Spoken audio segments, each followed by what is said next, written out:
అప్పుడు ముఖ్యమంత్రి ఉన్న చంద్రబాబు నాయుడు ఆయన మహబూబ్నగర్ జిల్లాను దత్తత తీసుకున్నాడు. ఆయన దత్తతలో ఉండే చేసి నేను అడాప్ట్ చేసుకుంటున్నా ఈ కరువు జిల్లా, దీన్ని అది చేస్తా ఇది చేస్తా పొడి చేస్తా అని మాటలు చెప్పి ఇష్టం వచ్చినన్ని పునాదురాలు వేసిండు.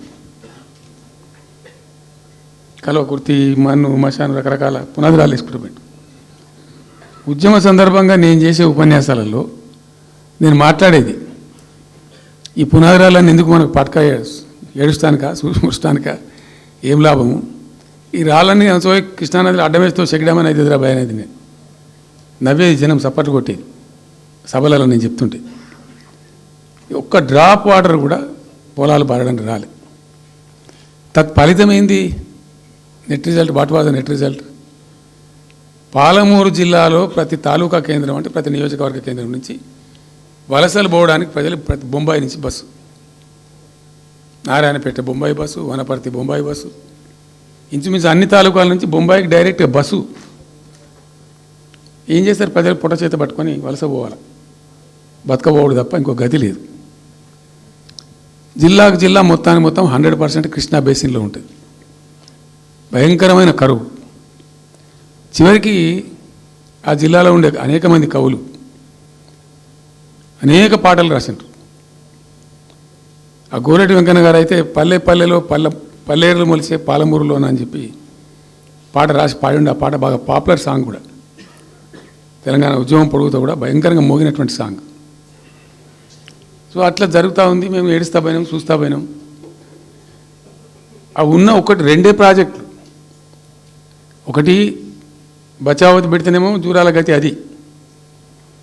అప్పుడు చంద్రబాబు నాయుడు గారి స్లోగన్ సమైక్య రాష్ట్రంలోనే సమగ్ర అభివృద్ధి.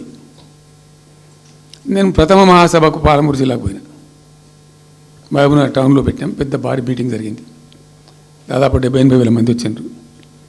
ఆ మీటింగ్లో నాకు బాగా కోపం వచ్చి, ఏమయ్యా చంద్రబాబు నాయుడు, అప్పటికి ఏంటంటే కర్ణాటకకి కొంత ముంపు ప్రాంతం ఏమిటి దూరాల ప్రాజెక్టులో ఏంటంటే కొద్ది ముంపు ప్రాంతం కర్ణాటక రాష్ట్రంలో ఉంటుంది.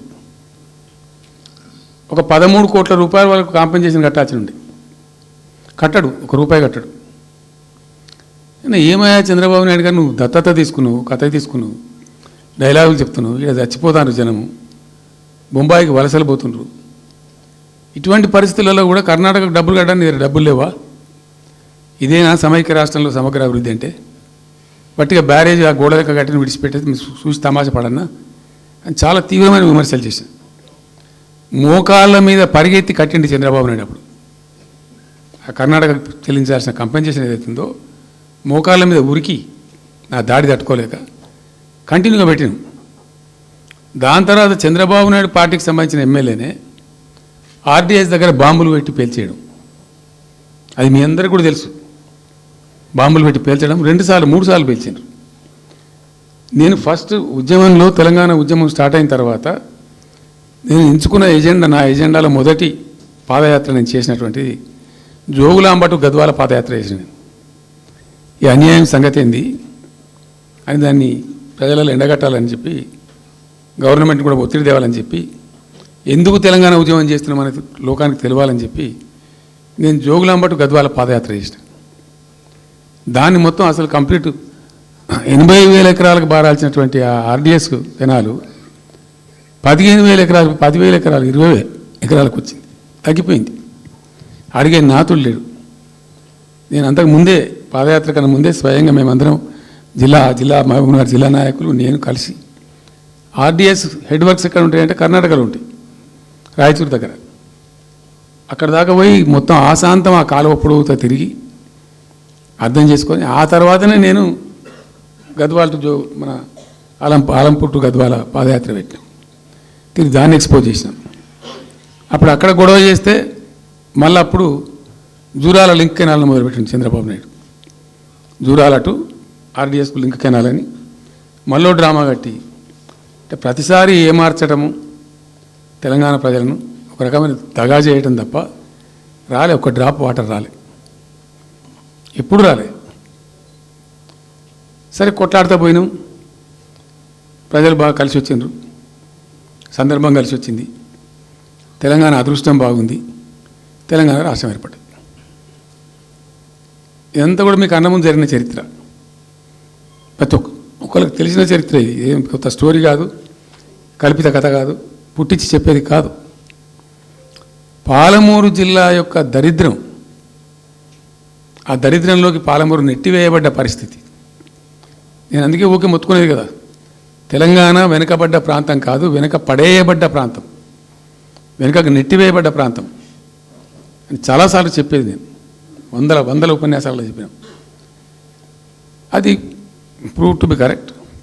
దాని తర్వాత ఎక్కడి దాకా పోయిన పరిణామాలంటే, పాలమూరు జిల్లాలో ఎండాకాలం వచ్చిందంటే గంజి కేంద్రాలు పెట్టేది. ఏడిసినాం మేము ఒకరోజు. గంజి కేంద్రాలతోని పాలమూరు అంటే యువకులంతా పాపం వలస ఉన్న ముసలి వాళ్ళు చచ్చిపోడు, తిండి దొరకక దానికి గంజి కేంద్రాలు పెట్టి కమ్యూనిస్ట్ పార్టీలు వాళ్ళు వచ్చేదో కొంత అడావుడు చేసి ప్రజలకు కొంత గంజి పోసే ప్రయత్నం. చివరి గంజి కేంద్రాలు పెట్టే స్థాయికి దిగజారిపోయింది పాలమూరు. కృష్ణా నది 300 కిలోమీటర్లు పారే జిల్లాలో చాలా దారుణం పోయింది. లివ్వా అంటే కేటాయింపులు ఉన్నాయి, పత ఉంది, కార్ఖానా ఉంది, అప్పర్ కృష్ణా పేరుంది, తుంగభద్ర కాలువ పేరుంది, రకరకాల భీమా ప్రాజెక్టు పేరుంది, అన్నీ ఉంటాయి. కానీ రాదు. చూడడానికి మళ్ళీ ముఖ్యమంత్రి దత్తతలో ఉంటుంది, కానీ రాదు. ఏమీ రాలే. ఇంకా అందంగా ఈ ప్రాజెక్టులను, నేను కూడా అప్పుడు తెలుగుదేశం పార్టీలో పనిచేసిన కదా, ఈ ప్రాజెక్టులకు పెండింగ్ ప్రాజెక్టులను పేరు పెట్టారు, ఒక టైటిల్ గొప్పతనంలాగా. పెండింగ్ ప్రాజెక్టుల జాబితాలో వాటిని తోసేసి పాలమూరున ఆ గతికి తెచ్చిండ్రు. సరే, రాష్ట్రం వచ్చిన తర్వాత జరిగింది ఏంది, టోటల్గా మేము సమీక్ష చేసుకున్నాం. గోదావరి ఏంది, గొంగడి ఏంది, కృష్ణ అయింది, మనకు రావాల్సిన వాటా అయింది, దగా జరిగింది ఎక్కడ, ఎట్లా సరిదిద్దాలా, ఎట్లా మన ప్రయాణం ముందుకు పోవాలా, ఏం జరగాలి అని ఆలోచన చేసినాం. చాలా తీవ్రమైనటువంటి మదన పడ్డాం. టాప్ ప్రయారిటీలో ఈ జిల్లా ఆదుకోవాలి మనం. అత్యంత భయంకరమైన కరువు ఉంది ఇక్కడ, కొంచెం లైన్లో పెట్టుకోవాలి. ఇప్పుడు మన సొంత రాష్ట్రం కాబట్టి మనకు ఆ ఇబ్బందులు ఉన్నాయని చెప్పి మా ప్రస్థానం ప్రారంభించాం. మొట్టమొదలు యుద్ధ ప్రాతిపదికన ఏవైతే పెండింగ్ ప్రాజెక్టులను పెట్టినరో వాటిని రన్నింగ్ చేసినాం. వాటిని అన్నిటికీ నెట్టెంపాడు కావచ్చు, భీమా కావచ్చు, కల్వకుర్తి కావచ్చు, అన్నిటిని కూడా బ్రహ్మాండంగా లైన్లోకి తెచ్చి స్టార్ట్ చేసినాం. నికరంగా 6.5 లక్షల ఎకరాలకు ఆయకట్టు తెచ్చినాం ఆ పాలమూరు జిల్లాలో. మా గవర్నమెంట్ ఉన్నప్పుడే. ఇది అక్కడ ప్రజలందరికీ తెలుసు, అందరికీ తెలుసు, ప్రతి వాళ్ళకి తెలుసు. సామర్థ్యాలు పెంచుకున్నాం కొన్ని. నెట్టెంపాడులో భాగంగా ఒకటి రేలంపాడు రిజర్వాయర్ ఉంటుంది. అది జస్ట్ 1.5 TMs, 1/4 to 2 TMs అది ఉండే. నేను రివ్యూ చేసి అక్కడ రైతులతో మాట్లాడి, మీకు పంట పండదు, కష్టమవుతుంది కాబట్టి దీన్ని కొద్దిగా పెంచాలని చెప్పి డబుల్ ద సైజ్ చేసినాం, 4 TMs చేసినాం, పంట పండాలి కాబట్టి. అట్లా రకరకాల చర్యలు తీసుకొని దాని ద్వారా ఆ కల్వకుర్తి లిఫ్ట్ ఇరిగేషన్ ద్వారా, ఈ నెట్టెంపాడు ద్వారా, భీమా ఫేజ్ 1 ఫేజ్ 2 ద్వారా అన్నీ కలిపి 6.5 లక్షల ఎకరాలకు. వాస్తవం చెప్పానంటే ఎంత దుఃఖభాజనం అంటే, ఎంత బాధాకరం అంటే, కృష్ణానది 300 కిలోమీటర్లు ప్రవహించేటువంటి పాలమూరులో 30,000 ఎకరాలు కూడా పారకం లేదండి. RDS అన్నీ కలిపి లేదు, అసలు రావు, నీళ్ళు రావు, కాలువ లేదు, పొలం లేదు, ఏం లేదు. అందుకే అది వలసల జిల్లా అని పేరు ఎందుకు వచ్చింది పాలమూరుకు? ఎందుకు వలస పోతారు ప్రజలు? ఎంత కంపల్సరీ ఉంటే పోతారు, ఎంత దుఃఖం ఉంటే పోతారు, ఎంత బాధ ఉంటే పోతారు. ఆ విధంగా ఒక 6.5 లక్షల ఎకరాలు దానికి తెచ్చినాం. మిషన్ కాకతీయలో కొద్దిగా ప్రయారిటీ పెట్టి, భౌగోళికంగా బాగా విశాలంగా ఉండే జిల్లా కాబట్టి ఇప్పుడు కొత్త జిల్లాలు చేసుకున్నాం. కానీ ఆ రోజు అది పెద్ద జిల్లా, దానికి మిషన్ కాకతీయలో టాప్ ప్రయారిటీ ఇచ్చి మైనర్ ఇరిగేషన్ చెరువులు మొత్తాన్ని పోయినాయిగా అమ్ముకున్నారు, అబాండనైనాయి. మిగిలిన వాటిని కొన్ని సామర్థ్యాలు పెంచి ఒక పద్ధతికి తెచ్చినాం. అదో 1,20,000-1,50,000 ఎకరాలకు అది దోహదపడ్డది. చెక్ డ్యాములు కూడా కట్టుకున్నాం. చాలా వాగుల మీద 100 కొద్ది చెక్ డ్యాములు కట్టినాం. ఇవన్నీ కూడా మీ కళ్ళ ముందే జరిగినాయి, మీ అందరికీ కూడా తెలుసు. ఈ ఆర్డిఎస్ కెనాల్కి మోసం జరిగింది కాబట్టి మధ్యలో తుంగభద్ర మీద పెట్టి తుమ్మిల లిఫ్ట్ కూడా తెప్పించి తుమ్మిల లిఫ్ట్ కూడా పూర్తి చేసినాం. ఏది ఆర్డిఎస్ ద్వారా కోల్పోయిన ఆయకట్టును రిస్టోర్ చేయడానికి తుమ్మిల లిఫ్ట్ కూడా స్టార్ట్ చేసినాం, నీళ్ళు పోపించినాం, బ్రహ్మాండంగా ఆయకట్టు అంతా పార్పించినాం. ఇట్లా అనేక రకాల చర్యలు అవి తీసుకొని ఒక 6.5 లక్షల ఎకరాలకేమో నెట్ ఆయకట్టు వచ్చింది. ఇండైరెక్ట్ ఆయకట్టు ఏమో భూగర్భ జలాలు పెంచడానికి కట్టిన చెక్ డ్యామ్లు, మైనర్ ఇరిగేషన్ బాగు చేయడం, దాని ద్వారా కూడా 1,50,000 ఎకరాలకు వచ్చింది. ఆ తదనంతరం మరి మనం ఎట్లా ముందుకోవాలా, ఏం చేద్దామని చెప్పి ఈ రంగారెడ్డి జిల్లా కూడా వాళ్ళు పాపం కృష్ణా బేసినే